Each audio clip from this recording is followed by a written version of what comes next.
though due to our conditioning, teaching in the early stages at least is very important, in fact, and learning and following and so on. All of this is important. All of this is the play of consciousness. But at a certain stage, the teacher, so to speak, also recognizing that the real emphasis is not so much on teaching and on you learning, but more a pointing out, a making clear, a reminding. You see, a reminding is a good, not but. And so with this reminding, you don't so much need to learn so much, but more to recognize.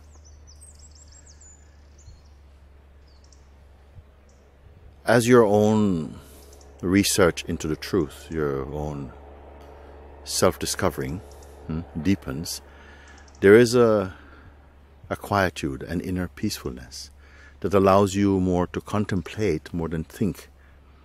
You find somehow it becomes easy just to be at rest.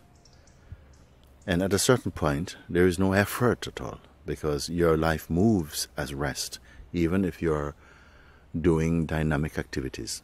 There's a underlying peacefulness about them, you see. And this is noticed also with pleasure inside, a deep understanding that it's not force anymore, it's not hard work, it's not determination, but now something is simply subsiding into the space of being, a space of awareness. This is the important thing. I want to point this out right now. Now I believe you want to say something? I was asking because before you were saying that truth must be natural, it's not as a result of a practice. Yeah.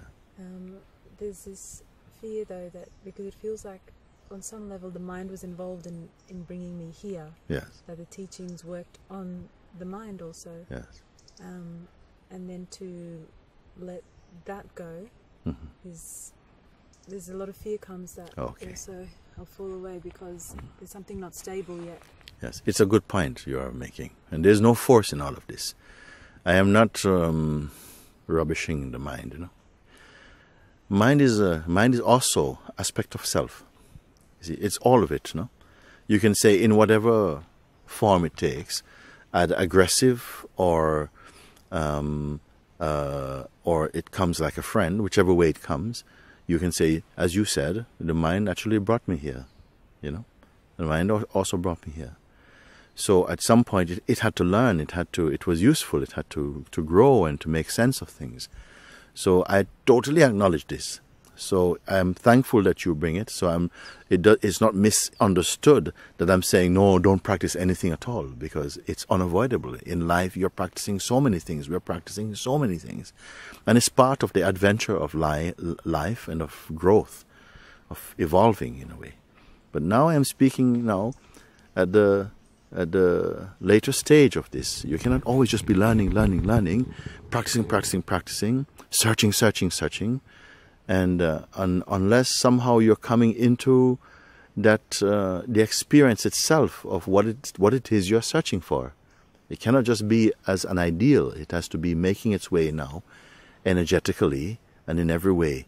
It is you are immersed or merging with that that you're searching for. You see, so like this.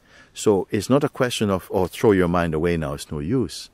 By itself, automatically, without even the choice to do that. It is losing ground. It has served you, in fact, and it will be losing ground and it will be slipping away in the background. Not needed so much now.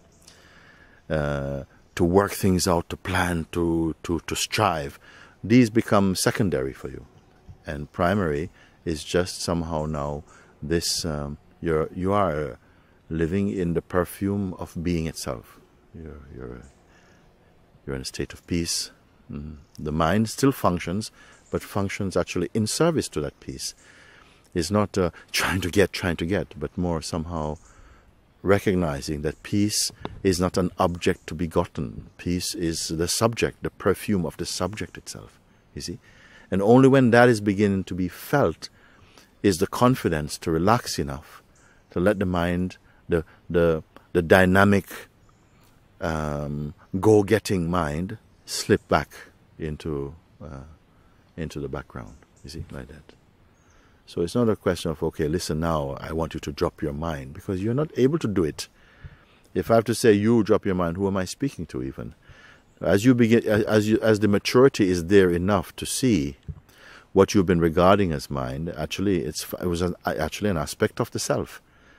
And now it has served its purpose when you were focusing on grosser states. And then it appeared in a grosser way.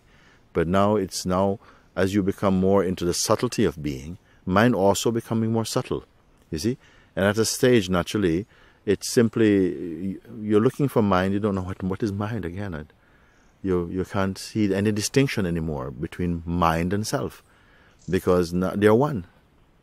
In the early stage, when you're a person, there's definitely a mind.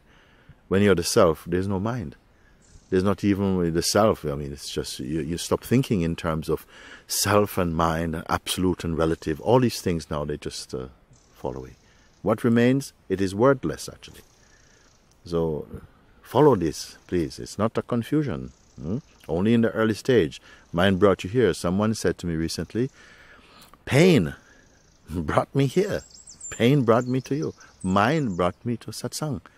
Because I was suffering so much, I was looking for a way out, and all my escape routes were closed. I ran out of moves, and I was compelled somehow to look on internet for help, and that help came and they point me to you. So all of this is mind. I cannot say the mind is all how to get you. No. If you yourself, you see, are depending on the strength or the depth of your hypnosis in believing that you're only your body and conditioning, which makes mind a much more dynamic and perhaps seeming an opposing energy. As you come back to yourself, the mind ceases to oppose so much. It cannot. It needs the conflict. It needs the contrast to create the tension enough for growth and for the activity of learning and growing to happen. As you come back, the mind subsides into the heart's energy. You're feeling much more that, mind, what is the mind? I don't see a mind to suffer, you see.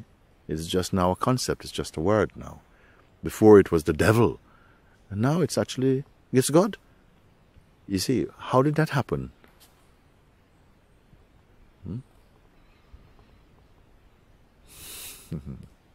Very good.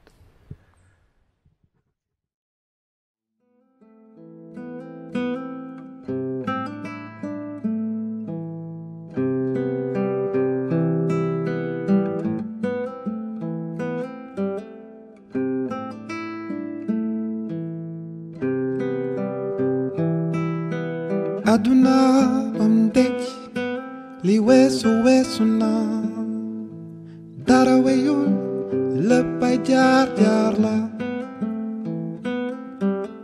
ki beg